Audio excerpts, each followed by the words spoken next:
Richard, I'll start us off. Arne, so much happened in that game. Have you sort of all your emotions? No, if you have half an hour. But the main emotion, I think, should be how impressive and powerful the tribute for Diogo was. So the banner that the cops showed, the way "You Never Walk Alone" was sung, the way they sung, I think sung is the word for Diogo before the game, in the first minute, after 20 minutes, in the end of the game. It was all so impressive and so powerful. And that's, I think, what my main emotion is after the game. And then there was even a game that ended in 4-2, where a lot of things happened. I mean, how do you feel it was dramatic end with Federico Chiesa? I mean, his best moment for Liverpool. Yeah.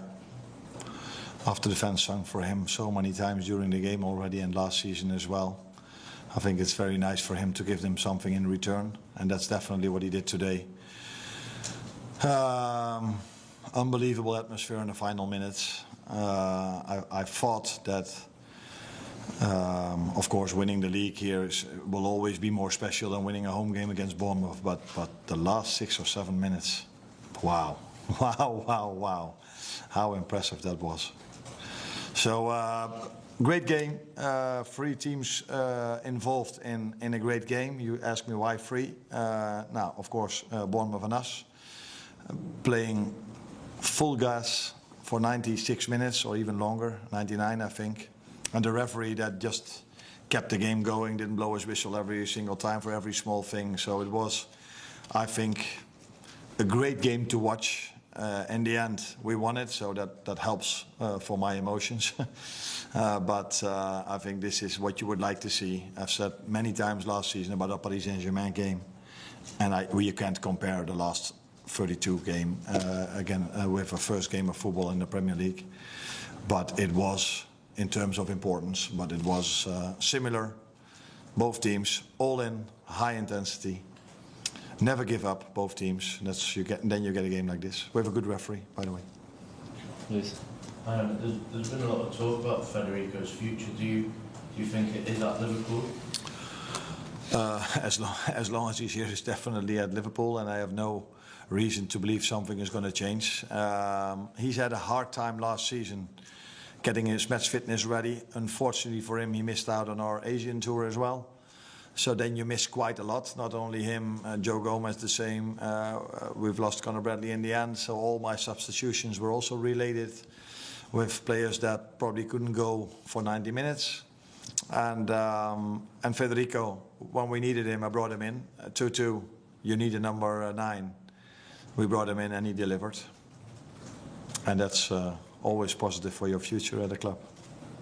Why do you think it is that the fans have taken to Federico to such an extent? Is it, given the role he's played over last year, it's unusual to have a song or not?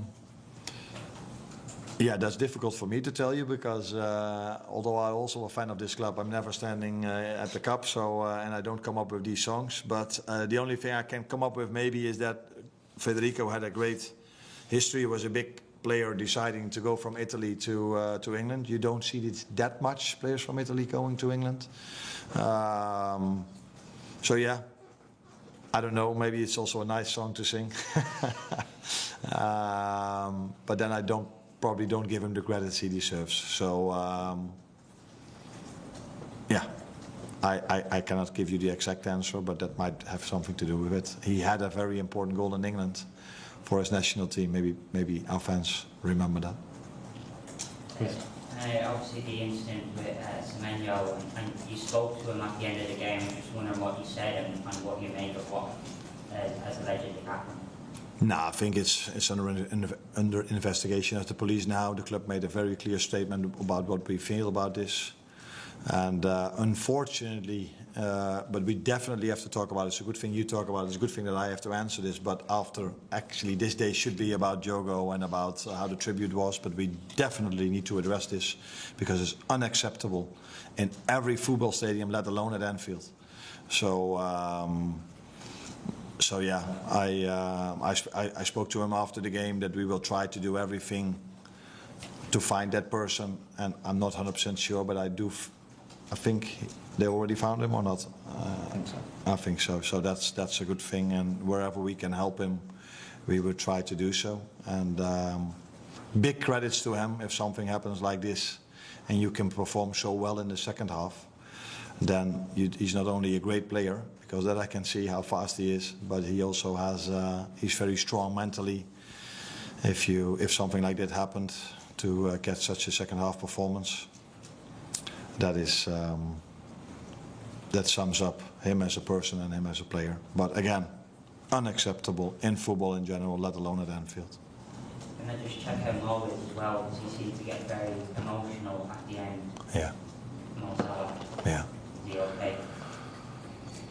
Yeah, I think we all. I'm not sure because I didn't ask him, but when I actually didn't want to go in after the game because I found it so special how our fans reacted today and how they kept on singing in the end of the game for Jogo.